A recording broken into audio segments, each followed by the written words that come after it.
All right, I'm going to read chapter 5 of Animal Farm. As winter drew on, Molly became more and more troublesome. She was late for work every morning and excused herself by saying that she had overslept, and she complained of mysterious pains, although her appetite was excellent. On every kind of pretext, she would run away from work and go to the drinking pool, where she would stand foolishly gazing at her own reflection in the water. But there were also rumors of something more serious. One day, as Molly strolled blithely into the yard, flirting her long tail and chewing at a stalk of hay, Clover took her aside. "Molly," she said, "I have something very serious to say to you. This morning I saw you looking over the hedge that divides Animal Farm from Foxwood. One of Mr. Pilkington's men was standing on the other side of the hedge, and I was a long way away, but I am almost certain I saw this. He was talking to you, and you were allowing him to stroke your nose. What does that mean, Molly?" "He didn't. I wasn't. It wasn't me," cried Molly, beginning to prance about and paw the ground. "Molly, look me in the face. Do you give me your word of honor that that man was not stroking your nose?" "It isn't true," repeated Molly, but she could not look Clover in the face, and the next moment she took to her heels and galloped away into the field. A thought struck Clover. Without saying anything to the others, she went to Molly's stall and turned over the straw with her hoof. Hidden under the straw were a little pile of lump sugar and several bunches of ribbon of different colors. 3 days later, Molly disappeared. For some weeks, nothing was known of her whereabouts. Then the pigeons reported that they had seen her on the other side of Willingdon. She was between the shafts of a smart dog cart, painted red and black, which was standing outside a public house. A fat, red-faced man in check breeches and gaiters, who looked like a publican, was stroking her nose and feeding her with sugar. Her coat was newly clipped, and she wore a scarlet ribbon around her forelock. She appeared to be enjoying herself, so the pigeons said. None of the animals ever mentioned Molly again. In January, there came bitterly hard weather. The earth was like iron, and nothing could be done in the fields. Many meetings were held in the big barn, and the pigs occupied themselves with planning out the work of the coming season. It had come to be accepted that the pigs, who were manifestly cleverer than the other animals, should decide all questions of farm policy, though their decisions had to be ratified by a majority vote. This arrangement would have worked well enough if it had not been for the disputes between Snowball and Napoleon. These two disagreed at every point where disagreement was possible. If one of them suggested sowing a bigger acreage with barley, the other was certain to demand a bigger acreage of oats. And if one of them said that such and such a field was just right for cabbages, the other would declare that it was useless for anything except roots. Each had his own following, and there were some violent debates. At the meetings, Snowball often won over the majority by his brilliant speeches, but Napoleon was better at canvassing support for himself in between times. He was especially successful with the sheep. Of late, the sheep had taken to bleating, "4 legs good, 2 legs bad," both in and out of season, and they often interrupted the meeting with this. It was noticed that they were especially liable to break into 4 legs good, 2 legs bad at crucial moments in Snowball's speeches. Snowball had made a close study of some back numbers of The Farmer and Stock Breeder, which he had found in the farmhouse, and was full of plans for innovations and improvements. He talked learnedly about field drains and silage and basic slag, and had worked out a complicated scheme for all the animals to drop their dung directly in the fields at a different spot every day, to save the labor of cartage. Napoleon produced no schemes of his own, but said quietly that Snowball's would come to nothing, and seemed to be biding his time. But all of their controversies, none was so bitter as the one that took place over the windmill. In the long pasture not far from the farm buildings, there was a small knoll, which was the highest point on the farm. After surveying the ground, Snowball declared that this was just the place for a windmill, which could be made to operate a dynamo and supply the farm with electrical power. This would light the stalls and warm them in winter, and would also run a circular saw, a chaff cutter, a mangle slicer, and an electric milking machine. The animals had never heard of anything of this kind before, for the farm was an old-fashioned one and had only the most primitive machinery.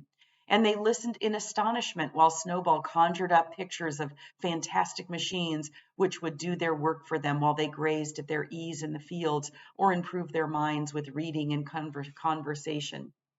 Within a week, Snowball's plan for the windmill, his plans were fully worked out. The mechanical details came mostly from 3 books which had belonged to Mr. Jones: 1,000 Useful Things to Do About the House, Every Man Has His Own Bricklayer, and Electricity for Beginners. Snowball used as his study a shed which had once been used for incubators and had a smooth wooden floor suitable for drawing on. He was closeted there for hours at a time, with his books held open by a stone, and with a piece of chalk gripped between the knuckles of his trotter, he would move rapidly to and fro, drawing in line after line and uttering little whimpers of excitement. Gradually, the plans grew into a complicated mass of cranks and cogwheels, covering more than half the floors, which the other animals found completely unintelligible but very impressive. All of them came to look at Snowball's drawings at least once a day. Even the hens and ducks came, and were at pains not to tread on the chalk's marks. Only Napoleon held aloof. He had declared himself against the windmill from the start. One day, however, he arrived unexpectedly to examine the plans. He walked heavily round the shed, looked closely at every detail of the plans, and snuffed at them once or twice, then stood for a little while contemplating them out of the corner of his eye. Then suddenly he lifted his leg, urinated over the plans, and walked out without uttering a word. The whole farm was deeply divided on the subject of the windmill. Snowball did not deny that to build it would be a difficult business. Stone would have to be carried and built up into walls, then the sails would have to be made, and after that there would be need for dynamos and cables. How those were to be procured, Snowball did not say, but he maintained that it could all be done in a year. And thereafter, he declared, so much labor would be saved that the animals would only need to work 3 days a week. Napoleon, on the other hand, argued that the great need of the moment was to increase food production, and that if they wasted time on the windmill, they would all starve to death. The animals formed themselves into 2 factions under the slogans, Vote for Snowball and the 3-day week, and Vote for Napoleon and the full manger. Benjamin was the only animal who did not side with either faction. He refused to believe either that food would become more plentiful or that the windmill would save work. Windmill or no windmill, he said, life would go on as it always had gone on, that is, badly. Apart from the disputes over the windmill, there was the question of the defense of the farm. It was fully realized that though the human beings had been defeated in the Battle of the Cowshed, they might make another and more determined attempt to recapture the farm and reinstate Mr. Jones.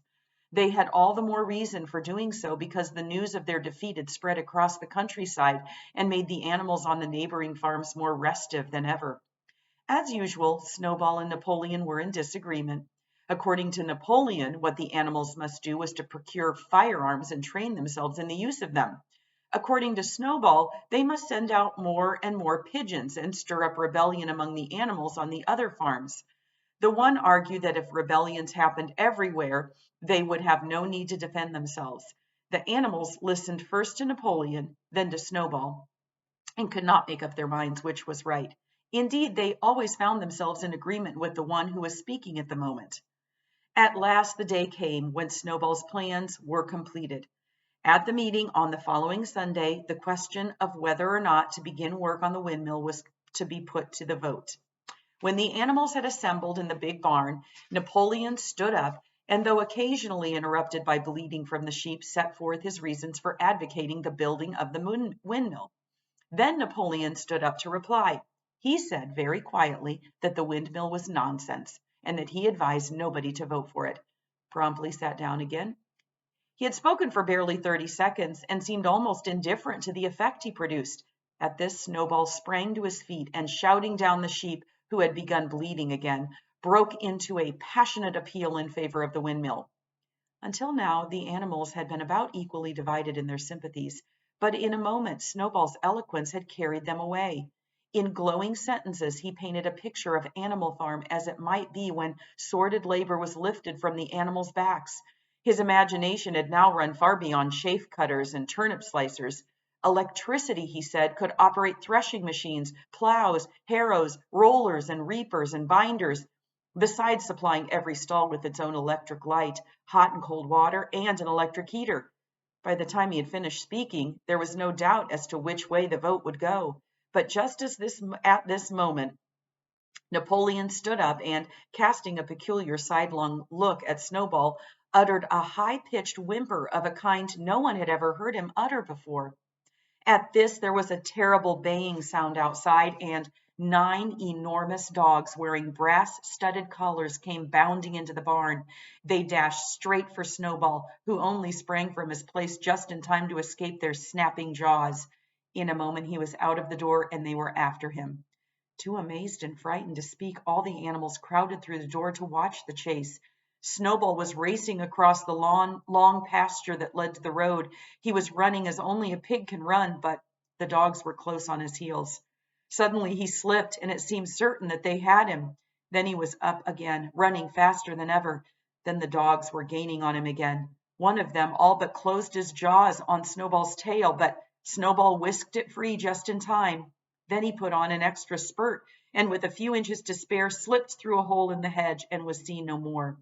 Silent and terrified, the animals crept back into the barn. In a moment, the dogs came bounding back. At first, no one had been able to imagine where these creatures came from, but the problem was soon solved. They were the puppies whom Napoleon had taken away from their mothers and reared privately. Though not yet full grown, they were huge dogs and as fierce-looking as wolves.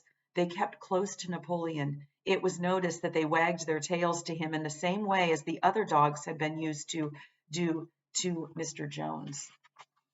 Napoleon, with the big dogs following him, now mounted onto the raised portion of the floor where Major had previously stood to deliver his speech.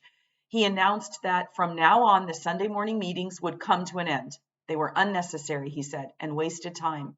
In future, all questions relating to the working of the farm would be settled by a special committee of pigs, presided over by himself. These would meet in private and afterwards communicate their decisions to the others. The animals would still assemble on Sunday mornings to salute the flag, sing Beasts of England, and receive their orders for the week, but there would be no more debates.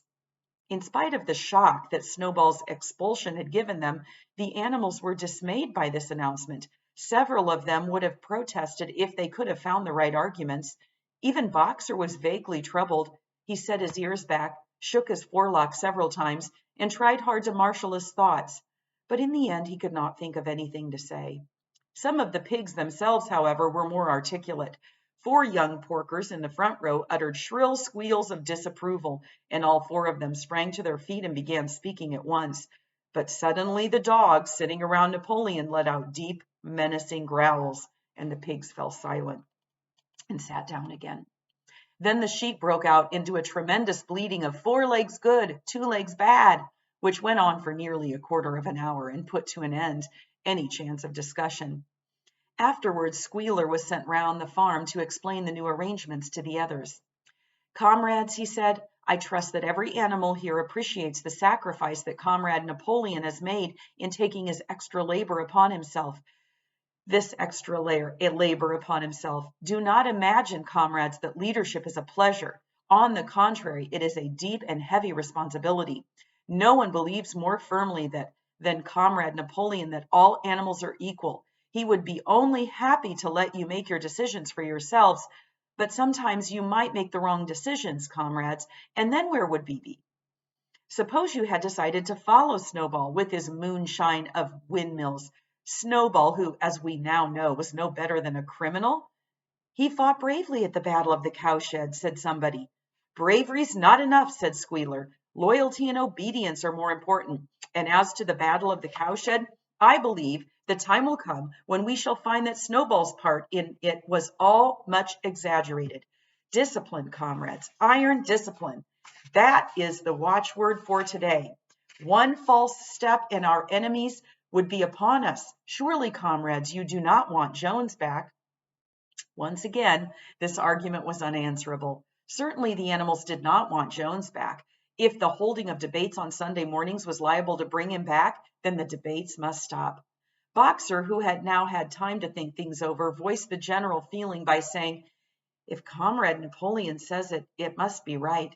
And from then on, he adopted the maxim, "Napoleon is always right," in addition to his private motto of, "I will work harder." By this time, the weather had broken and the spring plowing had begun. The shed where Snowball had drawn his plans of the windmill had been shut up, and it was assumed that the plans had been rubbed off the floor.